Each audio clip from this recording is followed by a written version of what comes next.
দর্শক আসসালামু আলাইকুম। ডিম আগে না মুরগি আগে? এই প্রশ্নটি খুবই অবান্তর একটি প্রশ্ন। কিন্তু এরকম একটি বিতর্ক এখন বাংলাদেশের রাজনীতিতে চলছে যে স্থানীয় নির্বাচন আগে নাকি জাতীয় নির্বাচন আগে? আসলে আমরা কিছুটা বোঝার চেষ্টা করি যে আসলে স্থানীয় নির্বাচনে কার লাভ কার ক্ষতি কিংবা জাতীয় নির্বাচনে কার লাভ কার ক্ষতি। আ অনেকেই বলছেন যে আসলে বিএনপি চায় আগে জাতীয় নির্বাচন পরে স্থানীয় নির্বাচন। তার একটি কারণ রয়েছে। তার কারণ হচ্ছে যখন যদি বিএনপি ক্ষমতায় যেতে পারে তারপর স্থানীয় নির্বাচনের মাধ্যমে বিএনপির লোকজন অর্থাৎ মন্ত্রী, এমপিরা বড় অঙ্কের একটা বাণিজ্য করতে পারবে। এটাই হচ্ছে তাদের মূল কারণ। এজন্য তারা আগে স্থানীয় নির্বাচন দিতে চায় না, আগে জাতীয় নির্বাচন দিতে চায়। পরে মনোনয়ন বাণিজ্যের মাধ্যমে মোটা অঙ্কের টাকা হাতিয়ে নেয়ার একটা সুযোগ থাকবে। সেই সুযোগ বিএনপি হাতছাড়া করতে চাচ্ছে না। তাই তারা আগে স্থানীয় নির্বাচন আ চাচ্ছে না, তারা জাতীয় নির্বাচন চাচ্ছে। আবার কেউ বলছে যে না, বিএনপিতে এখন এক ধরনের অন্তর্কুন্দল একটা অন্তর্দ্বন্দ্ব ছড়িয়ে রয়েছে। যার ফলে স্থানীয় পর্যায়ে যে আওয়ামী লীগ বা যে এ আ নেতাকর্মী বিএনপি অন্যান্যদের সাথে যে অবস্থানে রয়েছেন, তাতে বিএনপিরই কয়েকজন রয়েছেন যে এই স্থানীয় নির্বাচনে প্রার্থী হবার মতো। এখন বিএনপির হাতে সেই কন্ট্রোলিং পাওয়ারটা নেই। যে ক্ষমতা যে তুমি দাঁড়াইও না, তোমাকে নমিনেশন দেওয়া হবে না, তুমি দলের পক্ষে কাজ করো, এরকম কিছু বলার মতো নেই। যেমন আমি যে এলাকাতে আছি, এই এলাকাতেই ২ জন বা ৩ জন রয়েছেন স্থানীয় নির্বাচন করার জন্য বিএনপি প্রার্থী এবং তারা কেউ কাউকে ছাড় দিবেন, এমনটা আমার কাছে মনে হচ্ছে না। তাই বিএনপি যেহেতু এদেরকে কন্ট্রোল করতে পারতেছে না, এখানেও আরেকটা বিষয় রয়েছে।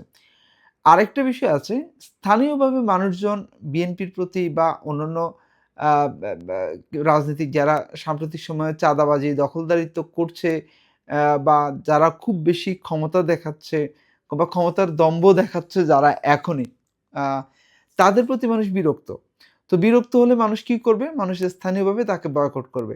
জাতীয়ভাবে তাকে বয়কট না করলেও স্থানীয়ভাবে তাকে বয়কট করবে। ধরুন আমার এলাকায় যিনি বিএনপি দাঁড়িয়েছে বা যিনি জামাত দাঁড়িয়েছে। এখন জামাত যদি অনেক বেশি ধরেন হম্বিতম্বি করে কিংবা চাঁদাবাজি, দখলদারিত্বের সাথে জড়িত থাকে, তাহলে তো আমি স্বাভাবিকভাবেই জামাতকে ভোট দিব না।